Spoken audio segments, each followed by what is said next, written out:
Fairgrounds St. Pete is peeling back the curtain on its newest exhibit. Liz Dimmitt, CEO and co-founder of Fairgrounds St. Pete, and Devon Brady down there.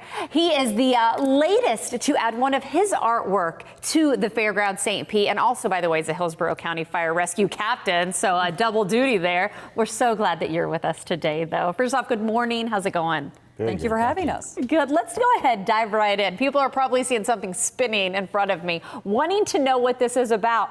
But this is many hours of work to give people an idea of what is it now at this exhibit, right, Devon? This is a long process in the works. So this is one of my early scale models of a larger piece. It's called a 3D zoetrope, which is basically kind of a three-dimensional flip book. So this rotating ball of fish is about 5 feet in diameter that's at Fairgrounds St. Pete right now, is covered in these 3D printed fish that are all kind of frames of an animation. So when that ball spins and then the whole thing gets lit with a strobe light, you get this effect of the fish swimming around the ball. Oh, so cool. It was a long and involved process of 3D modeling and mock-ups and testing the thing to make sure that it would work. So the record player ended up being a good way to do that because the ball spins at about the same rate. It's about 66 RPMs on the finished piece.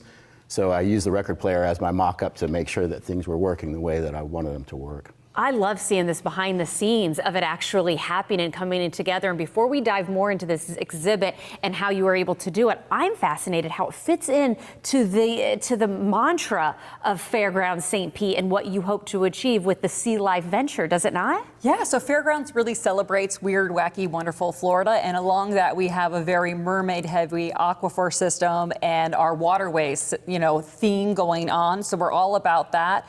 So the bait ball really talks about the mullet and schools of fish and an important part of the Florida environment that we really like to talk about. I like it. We're taking a look, of course, at other areas of the museum. And Devon, I want to go back to you, though, because I'm fascinated with where in the world you came up with this idea. This is nothing new for you. I mean, you always seems like you're pushing yourself artistically and then again, saving people's lives, by the way. I mean, the fact that you're able to put both of these things are fabulous. So where did you get the inspiration? I have a kind of really inquisitive mind, I guess, and most of my work starts from some kind of a question. So this was kind of looking at the movements of fish and birds and swarms of things and how they behave in formation, and looking at whether there was something that drove that sort of geometry and what the math behind it was. And I started looking into that and seeing that there was kind of a logic that drove everything. So that's what initially got me interested. And then in looking at that, I was thinking about mullet and how they play such a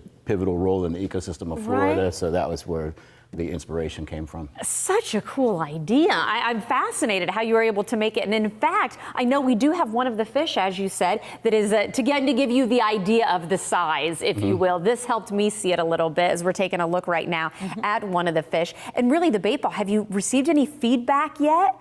Well, our team is very excited and we're about having it there. And it is going to be one of those epic new installations like our Mermaid Star Motel neon sign that I think everyone is going to go to Fairgrounds specifically to see and get their photo taken in front of. Oh, you got to have those Instagrammable moments. And this is a permanent home, by the way, for this installation, isn't it?